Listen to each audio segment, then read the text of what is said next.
Hello student, welcome to study at Utkarsh classes. तो आज हम पढ़ेंगे प्रतिशत पर आधारित कुछ नए तरीके के प्रश्न। तो देखते हैं एक क्वेश्चन। तो ये कह रहा है कि किसी टोकरी में 20% सेब खराब हैं तथा इनमें जो खराब सेबों की जो संख्या है वो 70% है। यानी वो कहना चाह रहा है कि जो 20% है किसी संख्या का 20% वो जो है 70 के बराबर है। तो हम मान के चले, माना यानी पहले तरीका हम यहाँ पे अप्लाई करें तो माना कुल संख्या यानी सेबों की कुल संख्या x है। क्लियर? x का 20% 70 के बराबर है। क्लियर? तो अब हम देखें तो परसेंटेज निकालेंगे हम, तो x गुणा 20/100 परसेंटेज को फ्रैक्शन में बदलेंगे और फ्रैक्शन को इस संख्या यानी जो संख्या है फ्रैक्शन में उसके बराबर रख देंगे। तो x बराबर आ जाएगा हमारा 70 गुणा 100/20। तो 20 से ये कट गया 5, तो 5 का गुणा 70 में करेंगे तो टोटल संख्या आ गई 350। क्लियर? तो अब हम देखते हैं सेकंड मेथड से इसका। तो सेकंड मेथड में ये दे रखा है कि 20% और 20% को हम फ्रैक्शन में लिखते हैं 1/5। क्लियर? तो ये कह रहा है कि 20% सेब खराब हैं और संख्या में वो कितने 70। तो हम यहाँ पर देखेंगे जो एक भाग है वो 70 के बराबर है, तो 5 भाग किसके बराबर होगा? तो 5 भाग बराबर होगा तो 5 गुणा 70 करेंगे तो यहाँ पे आ जाएगा 350। तो ये हो जाएगा हमारा आंसर। क्लियर? अब हम देखते हैं नेक्स्ट क्वेश्चन जिसमें दे रखा है कि पेट्रोल के मूल्य में 10% की कमी हो रही है तो उपभोक्ता कितना रुपया अधिक खर्च करे, यानी कि उपभोक्ता पेट्रोल की खपत में कितने प्रतिशत की वृद्धि करे ताकि उसे पेट्रोल पर खर्च कम ना करना पड़े। यानी जो खर्चा कर रहा है वो उतना ही करेगा, लेकिन पेट्रोल की कीमत में 10% की कमी हो रही तो खर्चे में वृद्धि कितनी करेगा ताकि वो जो जितना पैसा पहले खर्च कर रहा था उतना पैसा अब भी खर्च करेगा। तो हमने पढ़ा है कि अगर पहले कमी हो रही है तो इसका मतलब खपत में वृद्धि होगी, और वृद्धि के लिए खपत में वृद्धि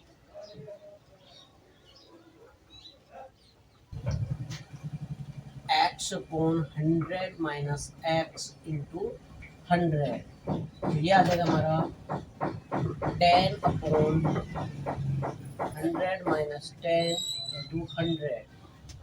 तो 10/90 इंटू 100। तो ये 9 0 से 0, तो ये आ जाएगा हमारा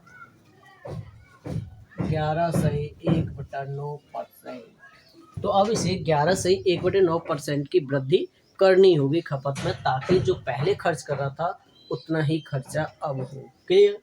तो देखिए नेक्स्ट प्रश्न ये कह रहा है कि चीनी के मूल्य में 20% की वृद्धि हो गई, लेकिन घर वालों ने खर्चा बचाने के लिए 25% जो है खपत में कमी कर दी, यानी चीनी की खपत में 25% की कमी कर दी।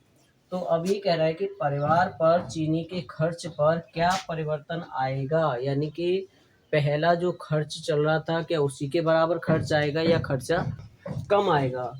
तो हम लेके चल रहे हैं कि मान लिया जाए चीनी का जो प्रारंभिक मूल्य है वो 100 है। क्लियर? और वो जो खपत कर रहे हैं यानी कि जो खपत हो रही है वो 100 हो रही है। तो यहाँ पर हम देख पाएंगे कि इन दोनों का अगर हम मल्टीपल कर दें, क्योंकि 100 रुपये प्रति किलो के हिसाब से अगर चीनी आए और 100 किलो चीनी अगर हम खरीदें तो हमें खर्च करनी पड़ेंगे 10,000 रुपये। क्लियर? लेकिन मूल्य में यानी कि जो मूल्य है मूल्य में कमी हो गई, वृद्धि हो रही है 20% की, तो इसमें 20% अगर हम ऐड कर देंगे तो ये हो जाएगा 120। लेकिन यहाँ पर क्या है कि खपत में 25% की कमी हो गई, तो यहाँ पर हम लिखेंगे क्योंकि यहाँ पे क्या हो रहा है 25% की कमी हो रही है तो -25, यानी कि यहाँ पर अभी हो जाएंगे मूल्य, यानी कि जो खपत है वो हो गई अब 75 किलो, यानी कि पहले 100 रुपये किलो के हिसाब से 100 किलो चीनी खरीदी तो 10,000 रुपये खर्च करने पड़े। अब लेकिन 20% की वृद्धि हो गई मूल्य में तो रुपए हो गए 120, और खपत में कमी हो गई 25% की, तो अब खरीद पा रहे हैं 75। तो टोटल खर्चा अगर हम निकालें, तो अब अगर हम इनका मल्टीपल करेंगे तो ये आ जाएगा 9000। यानी पहले खर्च हो रहा था 10,000 रुपये और अब हो रहे केवल 9000। यानी कि 1000 रुपये का अंतर आया। कितने में अंतर आया? 10,000 में से। और इसका परसेंटेज निकालेंगे तो हम 100 का कर देंगे गुणा। तो 1 2 3 4, 1 2 3 4, यानी कि 10% की कमी आएगी खपत में। यानी कि पहले वो कर पा रहे थे 10,000 रुपये खर्च, लेकिन अब काम चल रहा है 9,000 रुपये में। तो 10% की यहाँ पर क्या होगी कि जो खर्चा है वो 10% कम हो जाएगा। क्लियर? तो यहाँ पे हम कर सकते हैं कि 10% कम खर्च होगा। क्लियर? तो अब हम देखते हैं नेक्स्ट प्रश्न। इसमें कह रहा है कि चीनी का भाव जो है 20 रुपए प्रति किलो के हिसाब से 24 रुपए प्रति किलो हो जाता है, तो एक गृहिणी को कितनी खपत में कमी करनी चाहिए ताकि खर्च न बढ़े? तो अब देखें हम कि अब का मूल्य लेके चले, तो अब जो है 24 रुपए में 1 केजी खरीद पा रहा है। क्लियर? अगर हम पहले के हिसाब से लेके चलें, लेकिन हमें खर्चा तो 20 रुपए का करना है, तो 20 रुपए में कितनी आएगी? तो 20 रुपए में अब जो चीनी आएगी वो आएगी 20/24 इंटू 1। तो ये हो जाएगा हमारा 4 से डिवाइड करेंगे तो 4 से ये 5 बार और ये 6 बार।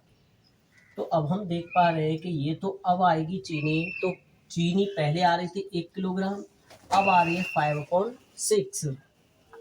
तो खपत में कितनी कमी आई? तो खपत में कमी, क्योंकि पहले खरीद पा रहा था 1 किलोग्राम, अब खरीद रहा है तो 1 - 5/6। तो ये हो जाएगा हमारा 1/6। तो 1/6 जो है 1 का कितना परसेंट है? तो हम यहाँ पे निकालेंगे 1/6 इंटू 1 इंटू 100। तो ये आ जाएगा हमारा 2 से डिवाइड कर लो तो 2 से ये 3 बार और 2 से ये जाएगा 5 बार। तो ये हो गया 50। तो ये हो जाएगा 50/3, यानी कि 16 सही 2/3% की कमी करनी पड़ेगी खर्च में।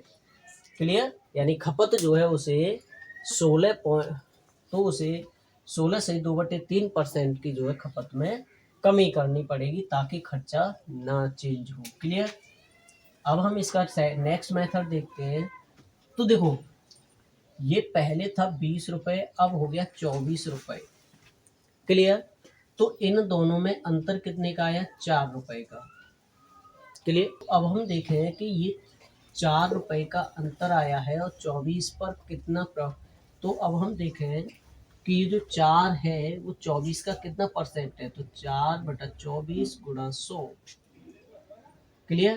तो 4 से ये कट गया 6 बार और 6 से इसे काटेंगे तो ये आ जाएगा हमारा 16 सही 2/3%। क्लियर? अब इसका एक और तरीका हम देखते हैं कि 20 जो है 20 का 4 कितने परसेंट है? तो हम कहेंगे कि ये इसका 20% है। क्लियर? तो और 20% यानी कि वृद्धि जो हो रही है वो कितने की हो रही है? 20% की वृद्धि हो रही है और 20% को हम लिखते हैं 1/5। यानी कि अब जो नेक्स्ट टर्म आएगा वो कितना हो जाएगा? क्योंकि वृद्धि हो रही है तो ये हमेशा चलेगा 5 + 1, यानी ये हो गया 6। तो 1/6 होगा। तो 1/6 को परसेंटेज में बदल दो तो वो आ जाएगा हमारा 16/2/3%। क्लियर? तो इससे हमें पता चला कि यदि आयत की एक भुजा में x% की कमी की जाए और दूसरी भुजा में x% की वृद्धि, यानी जितने की कमी हो रही है उतने की ही वृद्धि, यानी एक भुजा तो घट रही है और दूसरी भुजा उतनी ही परसेंट से बढ़ा दी जाए, तो क्षेत्रफल हमेशा कम होगा, यानी क्षेत्रफल हमेशा घटेगा। और कितना घटेगा? तो उसे हम निकाल सकते हैं x²/100 से। और यदि वस्तु के मूल्य में x% की वृद्धि हो जाए और उसकी खपत में x% की कमी कर दी जाए, तो खर्चा हमेशा घटता है। और कितना घटेगा? तो उसे हम निकाल सकते हैं x²/100 से। क्लियर? तो अब हम देखते हैं कि एक वृत्त की त्रिज्या में 20% की कमी कर दी जाए तो क्षेत्रफल में कितने प्रतिशत की कमी होगी। तो अब हम देखें कि वृत्त, तो वृत्त क्या होता है कि जैसे मान लीजिए कि ये कोई वृत्त है और इसकी रेडियस है r, तो इसका जो क्षेत्रफल होता है वो होता है पाई r स्क्वायर। क्लियर। तो अब मान लिया जाए कि प्रारंभ में इसकी जो रेडियस है वो 100 थी, क्षेत्रफल निकालेंगे तो प्रारंभ में इसकी त्रिज्या हमने 100 मान लिया और इसका एरिया अगर हम पहले निकालते तो कितना आता, पाई इंटू 100 का स्क्वायर, यानी कि ये आ जाता हमारा 10,000 पाई। क्लियर। लेकिन वो क्या कह रहा है कि अब जो एरिया है, क्योंकि रेडियस बढ़ गई और रेडियस कितनी बढ़ गई 20%, तो रेडियस हो गई इसकी अब 100 प्लस 20, यानी अब हो गई इसकी रेडियस 120। क्लियर। तो अब अगर हम इसका एरिया निकालें तो कितना आएगा 120 का होल स्क्वायर, यानी कि 1440 पाई। क्लियर। तो अब हम देखें कि पहले जो एरिया था वो ये था, अब एरिया बढ़कर हो गया 14,400, तो वृद्धि कितने की हो गई, तो वृद्धि हो गई। तो अब जो एरिया हो गया वो हो गया 14,400 पाई, माइनस पहले जो एरिया था वो था 10,000 पाई, तो इसमें वृद्धि हो गई 4,400 पाई की। क्लियर। तो अब हम देखें इतनी वृद्धि हो गई और कितने से हुई 10,000 से, तो यहाँ पे लिखेंगे 4,400 पाई बटे 10,000 पाई और इंटू 100 परसेंटेज। तो पाई से पाई कट गया, 1 2 3 4, 1 2 3 4, तो हम कह सकते हैं कि 44% की इसमें वृद्धि, यानी एरिया जो है 44% बढ़ जाएगा। अब हम इसका सेकंड मेथड देखें तो सेकंड मेथड में क्या है कि हम केवल फॉर्मूला अप्लाई करेंगे। यहाँ पर फॉर्मूला क्या होता है कि अगर वृत्त हो तो वृत्त की अगर अगर किसी वृत्त में, यानी वृत्त की त्रिज्या x% बढ़े, यानी कि x% वृद्धि हो, यानी कि त्रिज्या में x% की वृद्धि हो, तब क्षेत्रफल में वृद्धि, तो क्षेत्रफल में वृद्धि होती है 2x plus x square y 100, और यदि कमी हो, त्रिज्या में कमी हो, तो कमी के लिए फॉर्मूला होता है हमारा 2x minus x square y 100। Clear. तो अब हम देखें यहाँ पर कि वृद्धि हो रही है त्रिज्या में, तो वृद्धि कितने की हो रही है 20% की, तो यहाँ पे हम लिखेंगे 20 गुणा 2 प्लस, क्योंकि यहाँ पे वृद्धि के लिए ये फॉर्मूला अप्लाई करेंगे और कमी के लिए ये फॉर्मूला अप्लाई करेंगे, और यहाँ पे आ जाएगा 20 इंटू 20/100, तो ये हो गया 40 प्लस 0 से 0 काट दो 2, तो ये हो गया 4, यानी कि हम निकाल सकते हैं 44% की वृद्धि। क्लियर। और सेम फॉर्मूला हम यहाँ पे अप्लाई करेंगे कि यदि एक वर्ग की भुजा में 25% की वृद्धि करें तो क्षेत्रफल में कितने प्रतिशत की वृद्धि होगी। तो अगर हम मान के चलें पहले जो भुजा थी उसकी वो थी 100 यूनिट। क्लियर।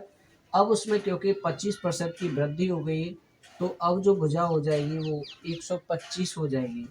अगर हम पहले इसका एरिया निकालते हैं तो एरिया होता है भुजा का स्क्वायर, तो ये आ जाता हमारा 10,000। क्लियर। और अब जब हम इसका एरिया निकालेंगे तो 125 का होल स्क्वायर, यानी तो ये आ जाएगा 15,625। तो अब हम यहाँ पे देख पा रहे हैं कि अब जो एरिया है वो 15,625 स्क्वायर यूनिट हो चुका है, और पहले जो था वो 10,000 स्क्वायर यूनिट था। तो अब हम देखें तो इसमें वृद्धि जो है, तो इसमें वृद्धि हो जाएगी 15,625 माइनस के 10,000, तो यहाँ पे हम देखेंगे 5,625 की वृद्धि हो चुकी है। तो अगर हम इसका फ्रैक्शन देखें तो फ्रैक्शन हो जाएगा 5,625 बटे 10,000, क्योंकि प्रारंभिक में ही वृद्धि हो रही है तो प्रारंभिक एरिया लगेगा, और इसे परसेंटेज में बदलने के लिए हम कर देंगे 100 से मल्टीप्लाई, तो 0 0 कट जाएगा और इसमें 100 का भाग देंगे तो ये आ जाएगा हमारा 56.25%। क्लियर। और अब हम इसके लिए अगर डायरेक्ट फार्मूला अप्लाई करें तो डायरेक्ट फार्मूला इसका भी वही होगा, 2x plus minus x square by 100। अगर प्लस यानी कि अगर भुजा में वृद्धि हो रही है तो प्लस, और अगर भुजा में कमी हो रही है तो माइनस। तो यहाँ पे देखो, तो यहाँ पे वृद्धि हो रही है तो वृद्धि के लिए हम लगाएंगे 2x plus x square by 100। तो यहाँ पे x का वैल्यू दे रखा है 25, तो ये हो जाएगा हमारा 25 का स्क्वायर यानी 2 गुणा 5 यानी 2 गुणा 25 प्लस 25 का स्क्वायर करेंगे तो 625/100। तो ये हो गया 50 प्लस इसका भाग लगाएंगे, इसका डिवाइड करेंगे हम तो ये हो जाएगा 6.25। 50 और 6 हो गया 56, तो ये आ जाएगा 56.25%। क्लियर। इसमें दे रखा है कि किसी वस्तु के भाव में 20% की कमी आने पर इसका भाव 800 रुपये प्रति किलोग्राम हो जाता है, तो इसका प्रारंभिक मूल्य क्या था। तो अब हम इसे देखते हैं अनेक तरीकों से सॉल्व करके। मान लिया जाए कि पहला मूल्य x रुपये था और अगर इसमें 20% की कमी हो रही है तो 20% की कमी होने पर नया मूल्य हो जाएगा x इंटू 100 माइनस 20/100। तो ये होना चाहिए हमारा 80x/100। क्लियर। तो यहाँ पर जो 80x/100 है वो 800 के बराबर होगा। क्लियर। क्योंकि जब हम इसमें से 20% घटा देंगे तो 20% घटाने पर 80% बचेगा और 80% यानी 80/100 इज इक्वल टू 800, क्योंकि बचा हुआ मूल्य। तो ये हो जाएगा हमारा 800 गुणा 100 बटे 80। 80 से इसे काटेंगे 10 बार तो ये आ जाएगा हमारा 1000 रुपये, यानी पहला मूल्य जो वस्तु का 1000 रुपये था। क्लियर। सेकंड तरीका देखते हैं इसका। तो ये 20%, मान लीजिए कि पहले 100 रुपये थे, अब 100 रुपये में से 20 कम हो गए तो अब ये हो गया 80%। क्लियर। तो अभी कह रहा है कि 80 नहीं ये 800 है, तो इसमें कितने का गुणा हो रहा है 10 का, तो यहाँ पे गुणा कर देंगे 10 से तो ये आ जाएगा 1000 रुपये। क्लियर। हम 20% को लिख सकते हैं 1/5, यानी पहले था 1/5, अब हो गया 1 की कमी यानी 5 माइनस 1, तो ये हो गया 1/4। क्लियर। तो ये जो पहले थे 4 भाग और 4 भाग था 800 के बराबर, तो हम देखें इसमें गुणा हो रहा है 200 से। क्लियर। तो अब हम पहले वाले में भी गुणा कर देंगे 200 से, तो ये आ जाएगा हमारा 1000 रुपये। क्लियर। ऐसे इसमें दे रखा है कि एक मेज की अंकित मूल्य में 12.5% की कमी करने पर इसका मूल्य 4375 रुपये हो जाता है। तो मेज का अंकित मूल्य कितना था। तो मान लीजिए कि मेज का अंकित मूल्य था x रुपये और x में 12.5% यानी 12.5 की कमी हो गई, तो ये बचेगा हमारा x गुणा 100 माइनस 12.5/100। क्लियर। तो ये बचेगा हमारा 87.5x/100। क्लियर। 87.5/100x ये बराबर है हमारे 4375 के। क्लियर। तो अब हम इसे सॉल्व करेंगे तो x इज इक्वल टू आएगा 4375 गुणा 100 और 87.5। क्लियर। तो यहाँ से हम पॉइंट हटाकर इसे 0 लगा दें तो ये कटेगा 25 से काटने से, तो 25 से 3 बार और 5, और इसे 25 से काटेंगे तो 40, फिर से 5 से काट दो तो ये 7 और ये हो गया 8। अब इसे 7 से डिवाइड करेंगे तो ये आ जाएगा 625, और 625 का अगर हम 8 में गुणा कर दें तो 8×50 यानी उसका अंकित मूल्य था 5000। क्लियर। अभी नेक्स्ट तरीका हम देखते हैं सेकेंड। यानी पहले मान लीजिए जाए कि 100 रुपये अंकित मूल्य था और अब जो है 87.5 रह जाता है। क्लियर। तो ये जो है कह रहा है कि अब ये 87.5 जो है वो 4375 बन गया। क्लियर। तो ये इसका कितने गुना है, तो हम कहेंगे ये इसका 50 गुना। क्लियर। तो हमें इसमें भी 50 का गुणा कर देना है, तो 50 का गुणा कर देंगे तो ये आ जाएगा हमारा 5000। क्लियर। अब हम नेक्स्ट थर्ड तरीका देखते हैं इसका। थर्ड, मान लिया जाए हम हमें दे रखा है यहाँ पर 12.5%, तो 12.5% को हम लिखते हैं 1/8, यानी कि पहले था 1/8, अब क्या है 8 में 1 की कमी हो गई, तो अब बचेगा 8 माइनस 1 यानी कि 1/7। क्लियर। तो ये जो है 7 ना होकर ये हमारा 4375 है। 4375 जो कि गुणा करने पर आएगा 625 का, और जब हम 8 में गुणा कर देंगे 625 से तो ये आ जाएगा हमारा 5000। क्लियर। अब देखते हैं नेक्स्ट प्रश्न। इसमें बोल रहा है कि किसी वस्तु के मूल्य में 20% की कटौती की गई और अब उसे दोबारा उसी मूल्य पर हमें लाना है। मान लीजिए कि पहले वो 100 रुपये में बिक रही थी, अब उसमें से हमने 20% घटा दिया, तो अब वो 80 रुपये में बिक रही है। क्लियर। अब हमें इसे दोबारा से 80 करना है, यानी कि 80 से अब हमें क्या करना है, इसे दोबारा से 80 से 100 बनाना है। तो 100 बनाने के लिए हमें इसमें प्लस 20 करना पड़ेगा। क्लियर। तो 20% यानी इसका कितना परसेंट है, ये हमें अब इसका देखना है, क्योंकि वृद्धि हमें इसमें करनी है 80 में, तो ये हो जाएगा 20 डिवाइड बाई 80 इंटू 100। तो ये इससे कटेगा 4 टाइम, 4 से 100 कटेगा 25 टाइम। तो अब हमें इसमें 25% का इंक्रीमेंट करना पड़ेगा, यानी वृद्धि करनी पड़ेगी। तो नेक्स्ट देखते हैं कि एक विद्यालय में 70% लड़के हैं, यदि लड़कियों की संख्या, देखो अब ये क्या है कि ये तो हमें फ्रैक्शन में दे रखा है, यानी कि ये तो हमें संख्या के रूप में दे रखा है, लेकिन ये दे रखा है हमें परसेंटेज। क्लियर। तो पहले या तो इसे फ्रैक्शन में बदलो या इस फ्रैक्शन को परसेंटेज में। तो पहले हम देखते हैं कि जब इसमें 70% लड़के हैं तो लड़कियों की संख्या कितनी होगी, 100 माइनस 70 यानी कि 30%। क्लियर। तो वो कह रहा है कि जो 30% है वो 756 के इक्वल है। तो 1% किसके बराबर होगा, तो हम कहेंगे 1% बराबर होगा 65 तो 1% बराबर होगा 756 अपॉन 30 के। तो ये जो 30% है वो 756 के बराबर है। क्लियर। अब ये कह रहा है तो लड़कों की संख्या बताइए, यानी कि 30% बराबर है 756 के, तो 1% बराबर होगा 756/30। और लेकिन हमें चाहिए 70%, तो 70% निकालने के लिए हम करेंगे यहाँ पे 756 अपॉन 3 0 इंटू 70। क्लियर। तो 0 से 0 को काटेंगे, 3 से इसे डिवाइड करेंगे तो ये कटेगा हमारा 252 टाइम्स, और 252 का अगर हम 7 में मल्टीप्लाई कर देंगे तो ये आ जाएगा हमारा 1764। तो लड़कों की संख्या आ जाएगी 1764। क्लियर।